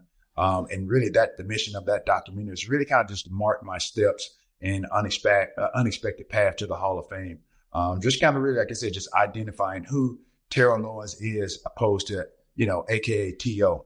T.O. was kind of like a Marvel, a superhero type of character when I stepped on the field. It's, I was kind of liking myself to those characters. When you have like Superman, you got Clark Kent, you got David Banner, you got Hulk, the Incredible Hulk. And so that's who T.O. is. He's that fictional character. So when I stepped on that field, I kind of transitioned. I transformed into something really special on the field. Congratulations on the documentary. Yeah, it's great. Oh yeah, appreciate it. Appreciate it. Why did you create T.O.? I didn't create him. It just kind of happened. I think John Madden is the one that really kind of started nicknaming me or calling me T.O. When I grew up, I was always Terrell. My mom always, that was my name. That was Terrell. In high school, college, I was never T.O. until I got to the professional level. I think there was a preseason game. John Madden and Pat Summerall, they obviously playing with the San Francisco 49ers. We had a lot of primetime games. And he was the one that kind of like, I guess, stuck me with T.O. And so it kind of just caught on and everybody started, saying it. So T.O. it is. Oh, I thought you were going to say something. Follow up. The reason why I asked that question is because of this. And this is real. So I meet him a while ago while I'm working at TMZ, right? And, you see him and you have thoughts. Like, and then you meet him and you see him around town. You see him playing basketball. He think he could play basketball. Like, you see him around town and you see him playing basketball and you like, hey, man. And I know everybody going to be like, whatever. You're like, hey, man, he's like, this is a nice guy. You're like, this is a nice guy. And sometimes I wonder if a part of you created the persona or leaned into the persona that you had because maybe you didn't want people to get close to you or get to know you or get to know what a nice guy you were, because it's no way that somebody that actually knows you could have the thoughts of you that other people do. And I always wonder, did you want to keep people at arm's length? Did you want people not to know you as much? Because I also then got to know a little bit more about your background and everything that you came from. And maybe there were some things, do you think there was a part of you that wanted to keep people away from actually knowing Terrell so that you could go out there and not have to worry about everything? Because I've never known you to be a selfish guy. I've never known you to be like a boisterous guy. You help a lot of people. You tell the truth. But it's so different than what I thought. I'm wondering if part of that, maybe you were more comfortable not letting people in. Do you think that's true? No, I don't think there was a conscious effort or any thought of not wanting anybody to like me or whatever the case may be, or wanting anyone to kind of lean into me, or it was just something, man. Like I said, I experienced a few things, early on in my years of San Francisco with coaches, namely Mariucci. And it was just, I kind of saw that I didn't realize it at the time, but kind of like just reflecting back over the years. And then, obviously with this documentary that people kept asking me about, and I knew that I was going to get into it. And then obviously with, everything that we've kind of experienced as a country, when you start talking about racism and systemic racism and all those things. And like I said, I was raised by my grandmama. And so growing up under her household and understanding, how she grew up and the era that she grew up in, the segregation era. And I didn't really anticipate really going through some of that, being a professional football player. But again, I mean, it was one of those things that, it's obvious, it's evident that some people in playing football, as athletes, they wanted black faces, they wanted black athletes, but they didn't want black voices.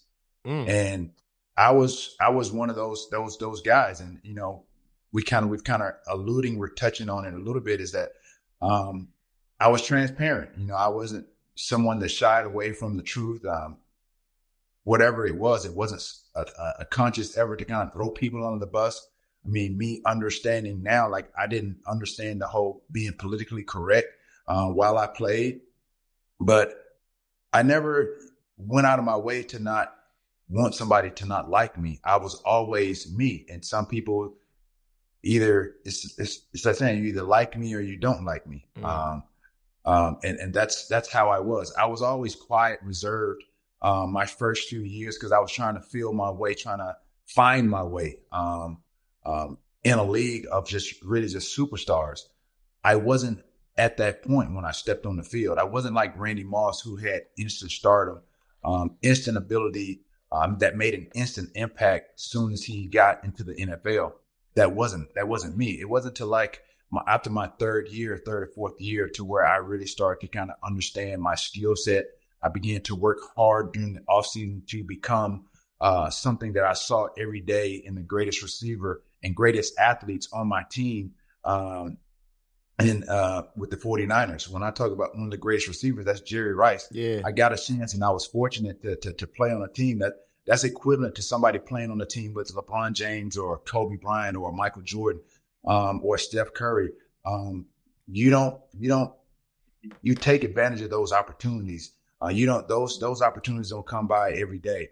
And so that was something that, again, like I said, just coming from a small town, just not really understanding or having any idea as a high schooler or playing at the collegiate level that I had the ability to play beyond the collegiate level and play on the biggest stage with some of the greatest athletes that we have in our country.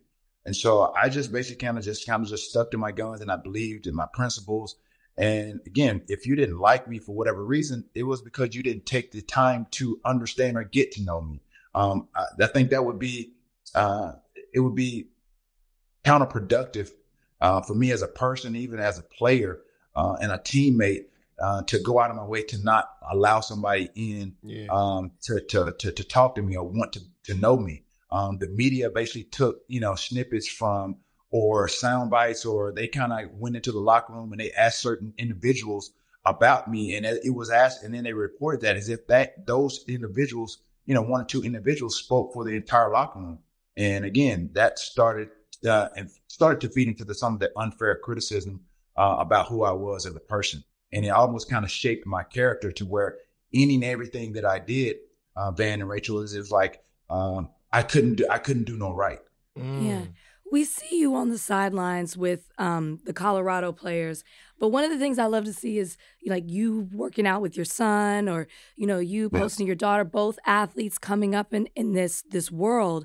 What advice do you have for them, knowing what you've been through? And is there any hesitation on your part, whether you're talking to the young athletes at Colorado or your own kids as they step into this world? Like they say, experience sometimes is your best teachers. And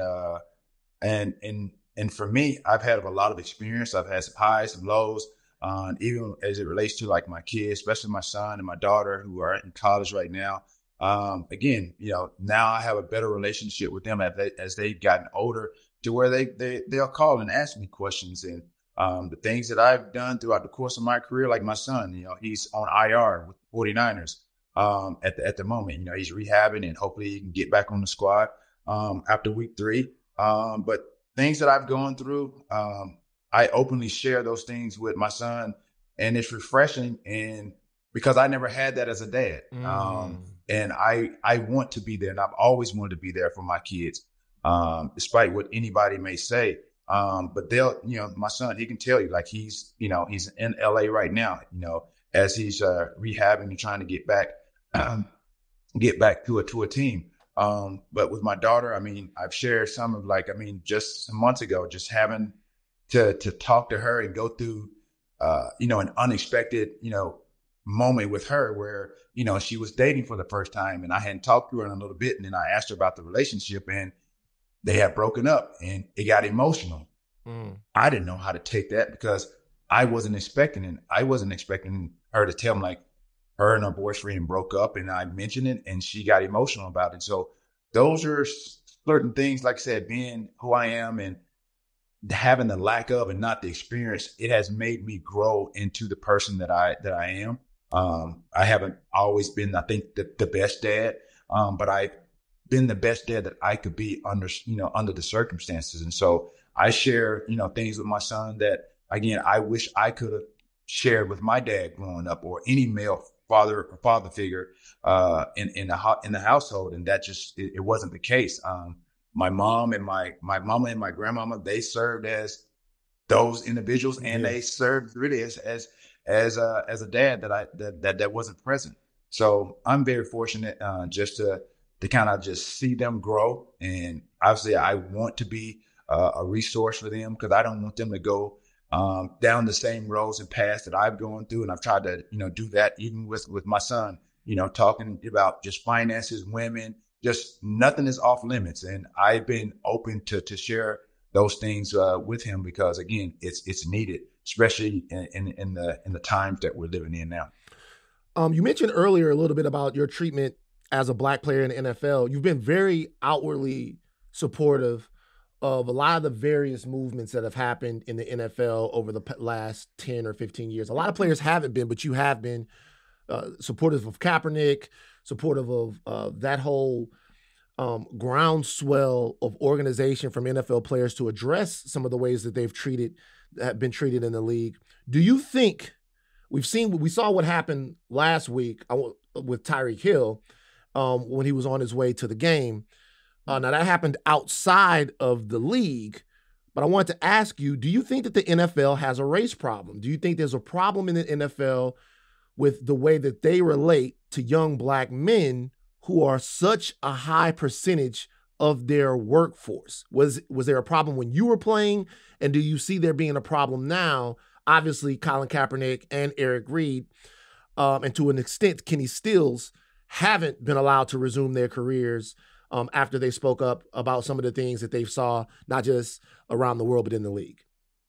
I mean, I think you're asking me a question that you probably already know the answer to. I mean, there's always going to be an issue, racism issue. It's all about it if they're willing to speak up or address it or not.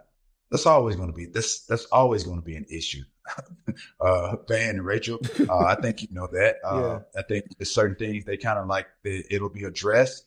If it's hot, it's a hot topic. It'll be a hot topic for, I don't know, maybe a few days, maybe a week or whatever, and then it's swept under the rug. That's just how this world works. Look at, we go back to 2020 when George Floyd was killed on national TV. I mean, live.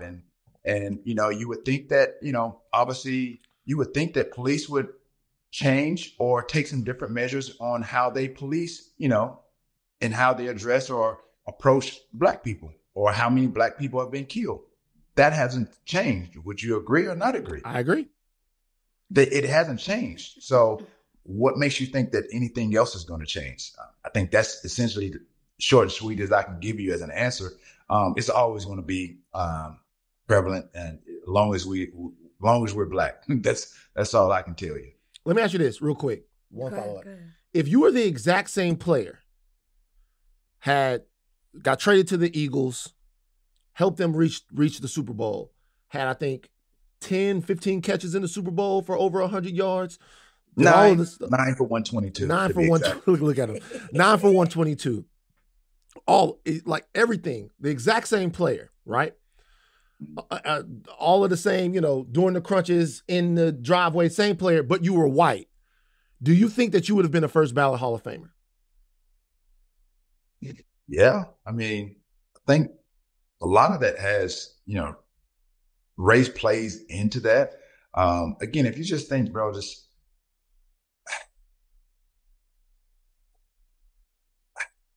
we're just looked at different, man. We're approached differently. Yeah, we're different in so many ways.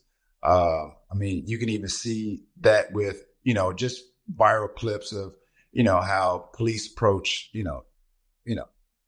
their approach to black individuals versus white individuals. White individuals, like I said, they can, they get a little leash with certain things, and with black, they're a little bit more aggressive for whatever reason.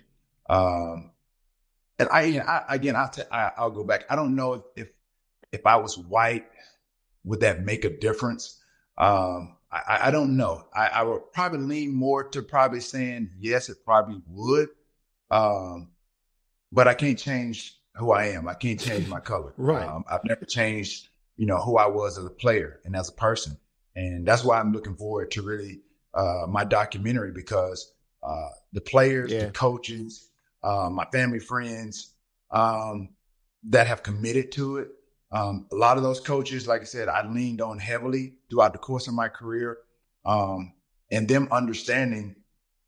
And I didn't know it at the time, but they told me things. And I remember conversations that, private conversations we had when certain things were going on that were considered controversial when I played. And those coaches, they told me, it's like, man, you're not doing anything wrong. It's like, man, keep being you. Keep doing what you're doing on the football field.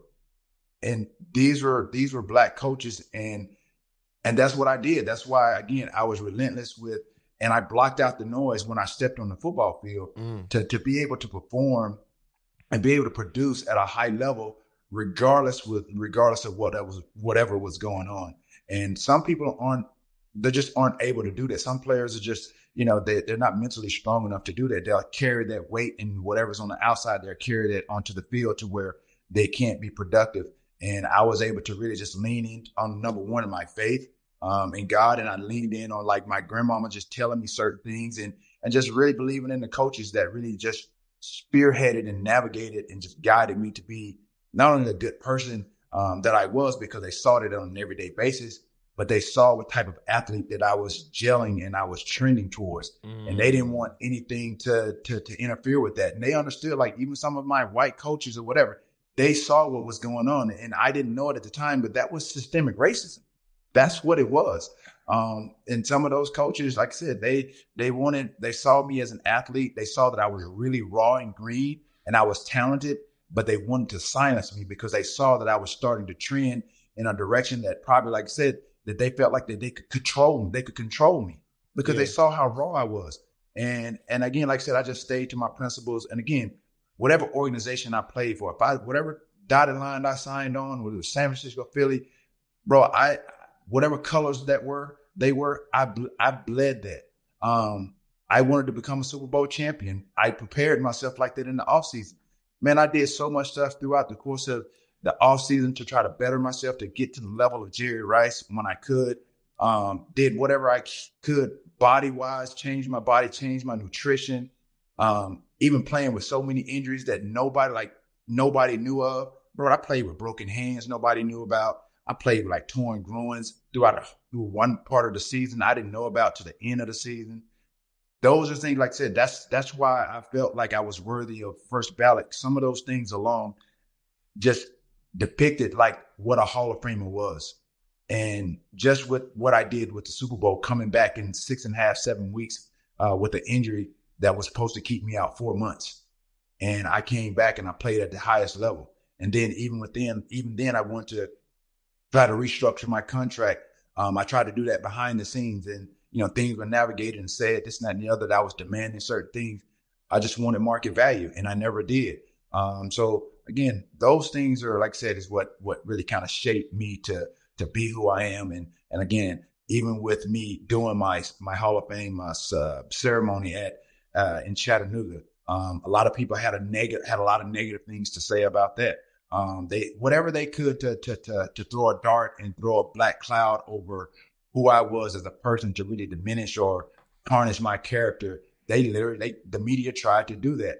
And it's so fortunate now that we have so many social media platforms that we can debunk or dispute or dispel some of those things. And that's where it's going now, heading now. This is like the new media of you really, really speaking your truth. I was speaking my truth, but my megaphone wasn't loud enough.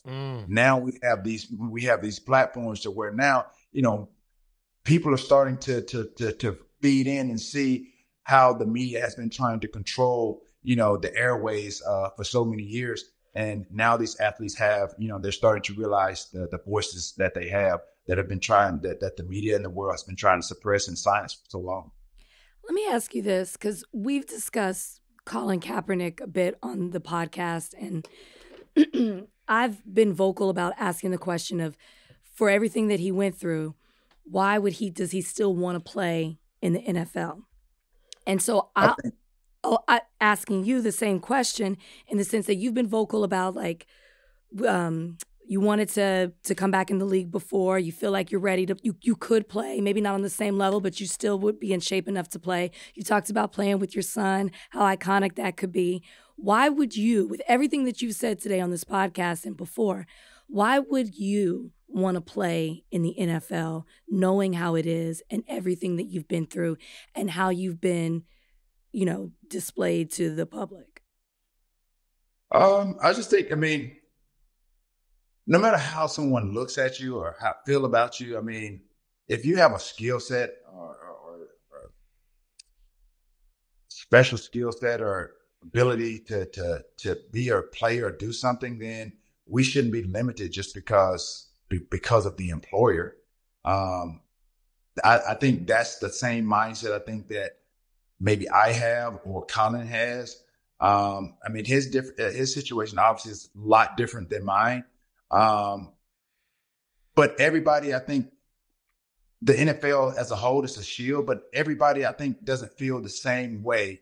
Again, you're gonna have your detractors, your naysayers. Everybody doesn't feel the same way in a negative way about me as someone else or as one organization. But again, it's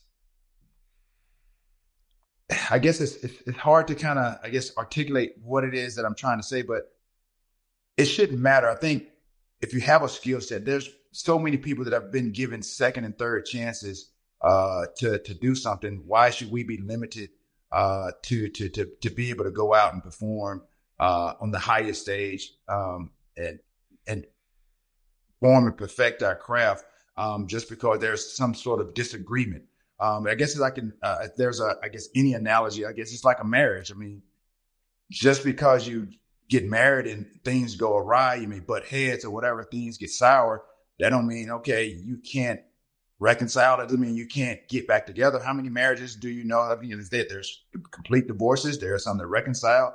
There are some that, separate for a period of time and they get back together after, a certain period of time. So who's to say why you can't, play for somebody that you may have a disagreement with? Is that fair to say? Does that make sense? I mean, yeah. I mean, the NFL is the place where you display your skills. The league isn't perfect, but that doesn't mean, when I've talked to Cap about this. It's what he's been doing for a very, very long time. And look, a lot of people say that, like, that's a very, people wonder, like, if the league has so many problems, why would people want to play? But the league is where you play. Right? Or if you're being mistreated. Or if you're being right? mistreated. It's not just right. a disagreement, it's a mistreatment. Like if I was in a marriage and I felt like I was being mistreated, I would leave. I wouldn't go back. But if that, to use your analogy. But if that marriage was the only place that you could do it, right? If you like, no, I just wouldn't get married again. Oh, right. Sorry, I'm going through a divorce. She's going through a divorce right now. You touched the nerve, T.O., when you brought up marriage. Sorry. T.O., I'm single. Maybe you guys. Single. Maybe she's single. She's single. Maybe you guys, I would love to see that, by the way, right here. She's blushing, T.O. It's not out of the question. So I'm blushing. You see me blushing? Oh, that's hard to do. Right there. Let me ask you something else. So, we're talking about a lot of different things, and obviously with you, there's always serious things to talk about, but you playing the game. Let's say I put you right now on a score. I'm gonna give you a good QB. I'm gonna put you on. Ask him who he'd want. Who would you want to, if you could step in and help somebody right now? Who would you want to play for? And if you were activated next week, let's say I'm gonna give you 2 weeks to learn a playbook. What do you feel like your stat line would be if you got reps right now? What could you still produce? For who would you want to play for, and what could you still produce?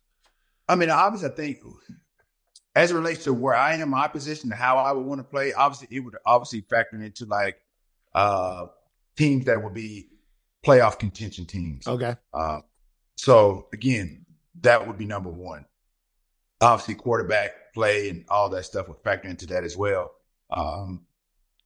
But as far as who and what I could do, I mean, the sky's the limit. It's all about how much I'm involved in the offense and how I would want to be and how that offensive coordinator and team would want to utilize me. Understanding, number one, like I said, I'm not too much a shell of myself that I can't go out there and give you flashes of what I used to be. Mm-hmm. Trust me, I've been running routes like the last few years or so, but even just over the last 6 months, training with my son and being out there with some of those guys. I mean, I was routing up some second year guys in Huntington Beach right before the season started, and they were frustrated because they couldn't. They quite frankly couldn't fuck with me, band. They couldn't mess with me, and they were shocked because I still got it. Yeah. So honestly, like I said, give me 2 weeks. Obviously, I would need to be in game shape, but how I would be used, you got to think about third down situations. And when you get to the playoff, third downs are very critical. As you see, even throughout the course of the season, third downs really, they move the chain. You want to be in those third and manageable situations. And then you think about the red zone. Bro, the red zone is 20 yards and in, bro. That's nothing for me to do.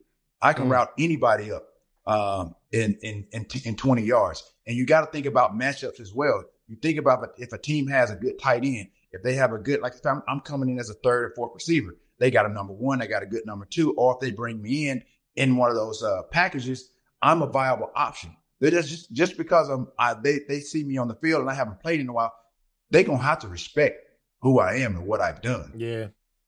So that's where the possibility and the availability would be, being on the field. But could you catch 50 balls? 50 balls, 5 touchdowns. Could you do that? 50 balls, 5 touchdowns. In one game? Could you, not in one game, could you catch 50 balls, 5 touchdowns in a season? Yeah, being utilized the right way, absolutely. I'm going to give you an example. Okay, Brandon Ayuk just held out for the entire offseason. He comes back, they play well the first game. He dropped a touchdown. That could be a little rust, but again, you get paid, what, $30 million a year? They won. They won the first game. Mm-hmm. The undrafted free agent running back who filled in for McCaffrey played extremely well. Their other receiver, Juwan Jennings, number 15, he played extremely well. Debo played decent in the first game. But let's fast forward to the game this past weekend. Brandon Ayuk playing in that game, they lose by a touchdown. I blame, there's fault on both sides, management and Brandon Ayuk. Number one, Brandon, you demanded $30 million. You got to catch balls. Word. The other side of that is that's just it, $30 million. And then he had I think he had 3 or 4 catches this past weekend for 40. I think it was because I talked to my son. I think it was 4 for 43.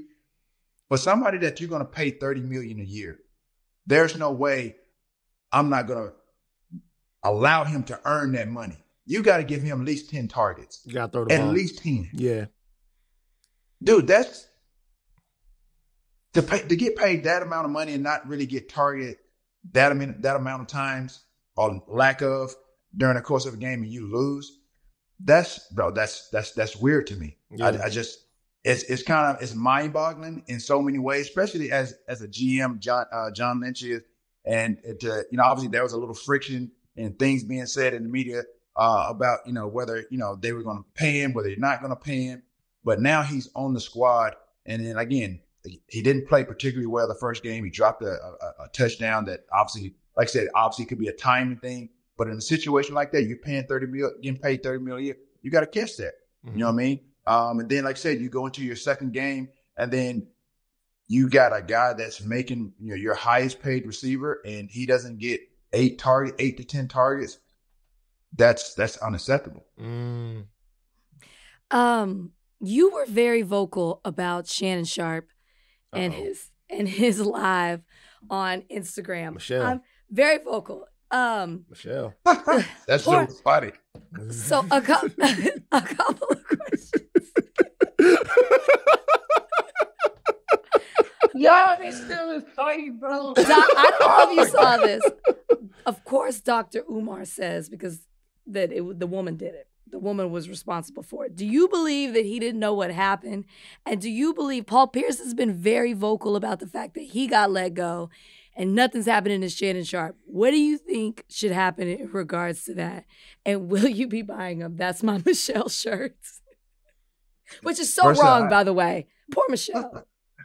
Hey, man, a lot of people, I've been seeing some clips about, whether it was staged and, they were saying the shirts was already ready, prepared and all this stuff. So again, I don't know, like I said, the timeline of everything, but again, I even know I had some people that texted me and that know him personally and things of that nature, that they were very vocal and said that it was staged.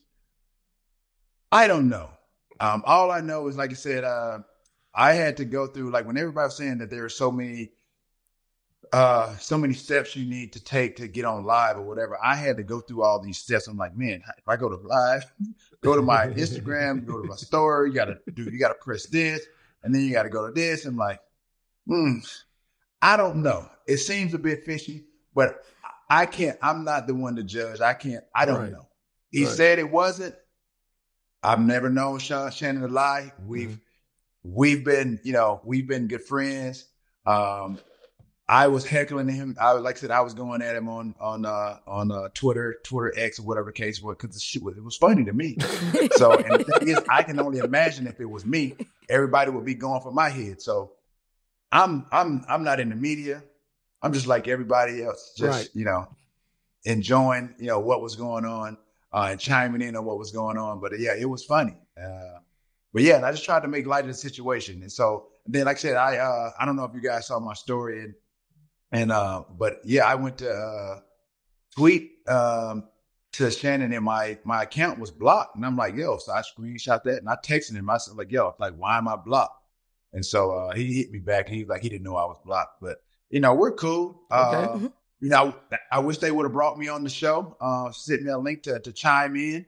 I think it would have been extra funny, a little bit more engaging. That was the first time I had ever tuned in a nightcap, because I wanted to, honestly, I was just like everybody else. I was curious. I was curious as to what really transpired, what happened, and really kind of what he was going to say. Because again, like I said, I can't imagine going through anything like that. But yeah, it was kind of funny. I mean, to have your phone out and go live, and yeah, I mean, just the grunting, the growling, all that stuff, man. It was interesting to hear, man. To be quite honest, I was making a bunch of jokes until I was texting people. The girl, I mean, Michelle, she sounded really nice. I mean, yeah, she sounded really nice. She made me like really want to duck off in the room and just, get myself off for a minute. But I was just like, yeah, but other than that, yeah, man, it was very interesting. I'm just playing around. You know who Michelle is? Because I know I don't. Some people are saying that like, you don't know Michelle. No, I don't. Like I said, I was making fun of the situation, trying to make light of the situation. Because again, like I said, I only tried to put myself in his shoes, and I'm like, man, this is crazy. Like honestly, I didn't know how this was going to end. I didn't know how, obviously everybody was kind of waiting to see what the consequences, the ramifications of his actions were going to be with ESPN. Clearly, he gets a pass. I don't know. I mean, yeah. I don't know how they looked at that situation. Again, internally, I don't know what type of conversations he had with management or whomever was in charge to kind of like, smooth that over.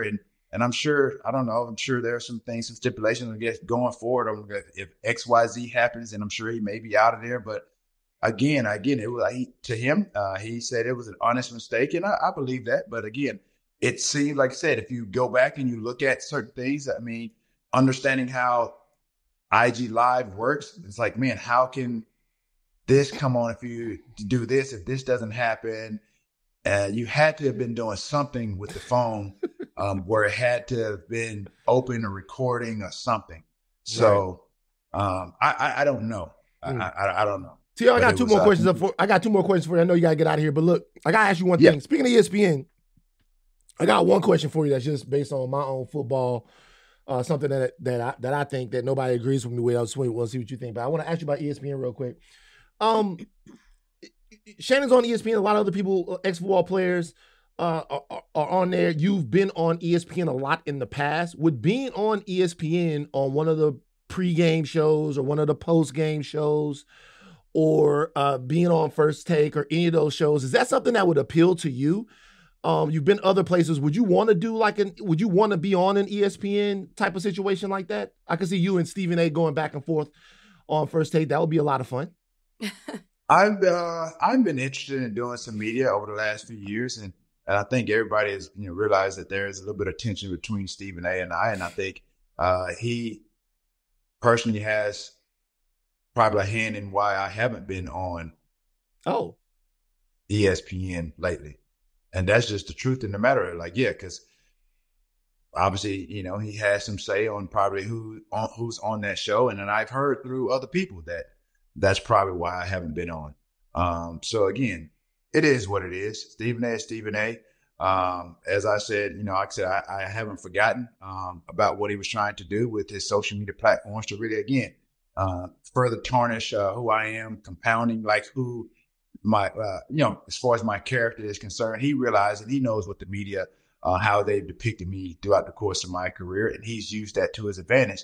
and tried to, obviously alienate me in a manner, because he's used his platform to compound those things that have been said about me and use that against me for his commentary or whatever it is that he's said about me.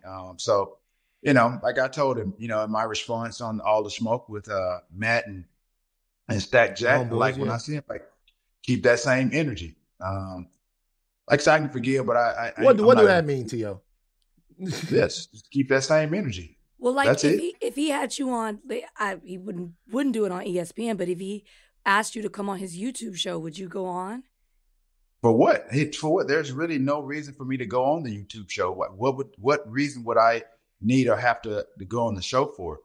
He's already tried to do an eloquent job of trying to really kind of depict me and compound just the negative narratives and the perception that people have of me anyway. So again, I just I don't get down with people like that. That's just I just, that's just it's a hard pill to swallow. I just feel like he's utilizing his employers to really, kind of use his voice and his platform to really tear into certain, Black people and Black athletes because he can. And for me, that doesn't sit well with me. Last question. You played with Jerry Rice. Right now, Tom Brady is the understood GOAT. 7 Super Bowls is crazy. So I've always thought, growing up, being from Louisiana, Jerry Rice went to Mississippi Valley State, that Jerry Rice was the greatest football player of all time. He had all of these records. I mean, stupid numbers when you look at the numbers. Like, truly ridiculous numbers. Played with some great quarterbacks and some great systems, but truly ridiculous numbers. If you're looking at the GOAT, Tom Brady or Jerry Rice, you played with Jerry, you played against Tom. Do you think that Tom Brady is the undisputed GOAT, or does Jerry Rice have a case of being the greatest football player of all time?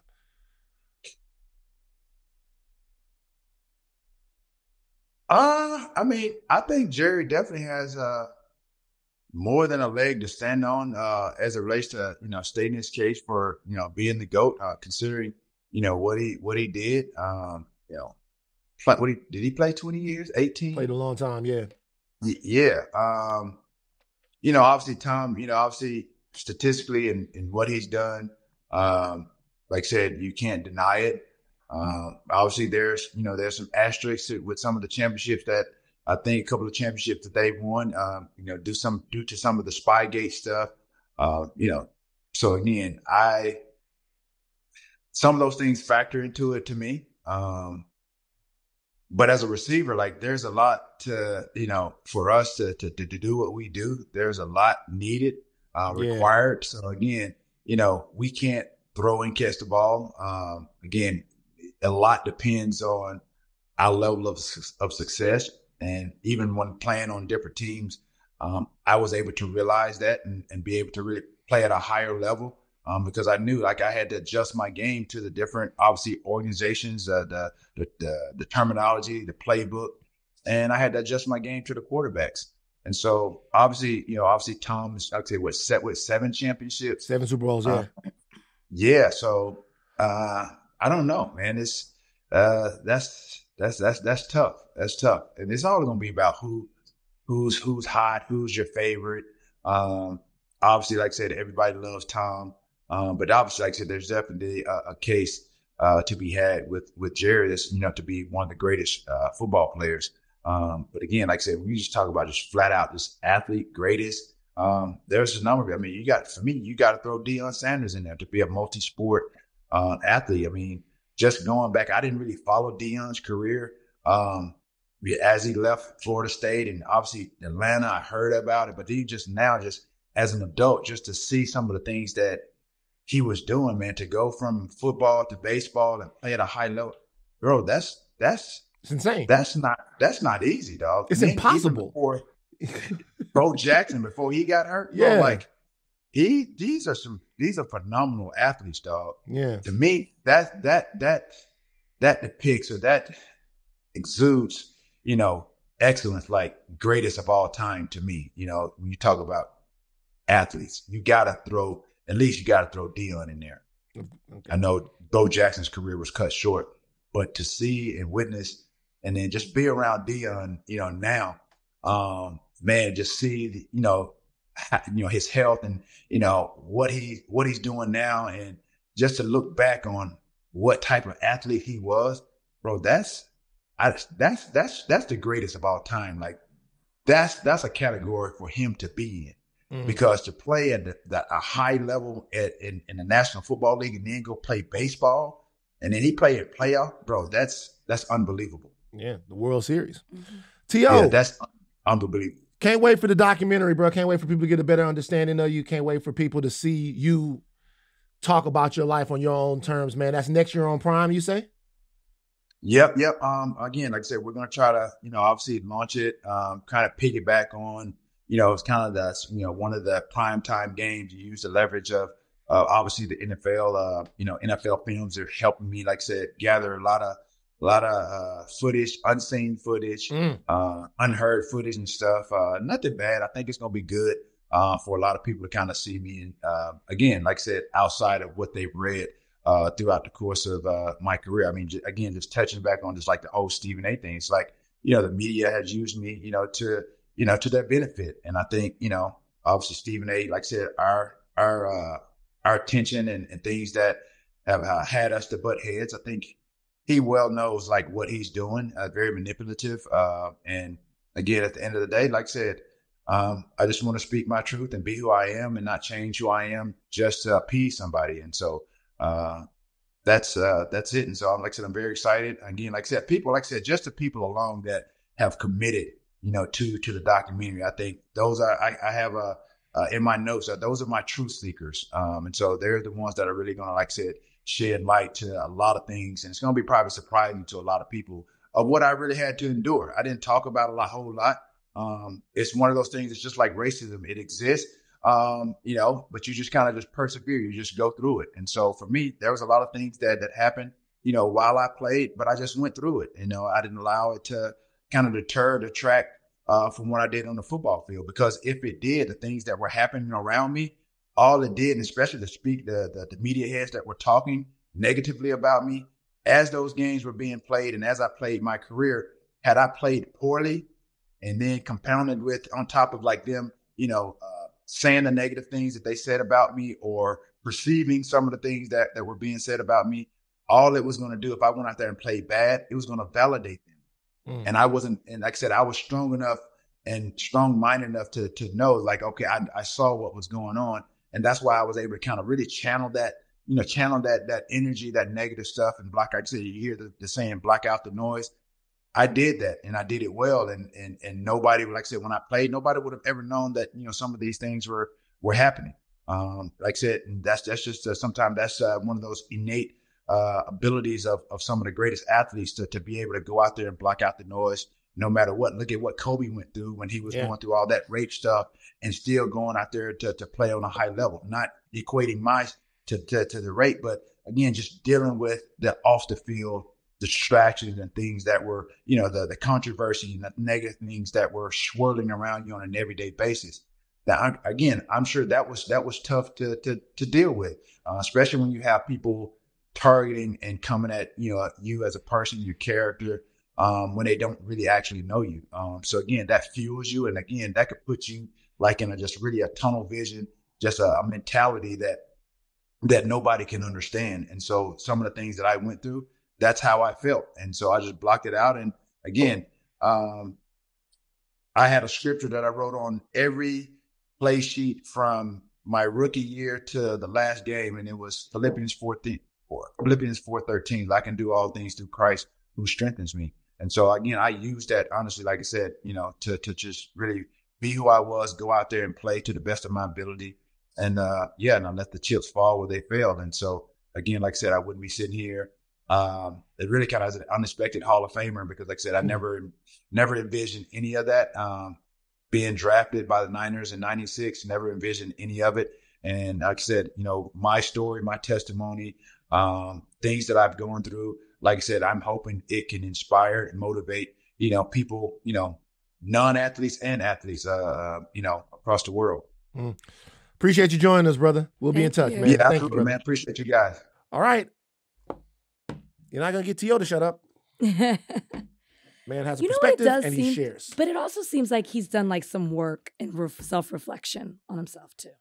He has, but his truth is his truth. And his belief is his belief. And by the way, you guys can say whatever the fuck you want. It devalued the NFL Hall of Fame not to For have sure. T.O. go in as a first ballot Hall of Famer. For sure. Have to say this too. Next to Barry Sanders, Terrell is my dad's favorite player. So he's gonna be thrilled about this. Yeah. Thrilled about this interview. Yeah. Throw him the goddamn ball. All right, take your thing caps off, but do not stop learning. I am Van Lathan Jr. I'm Rachel and Lindsay. Bye guys.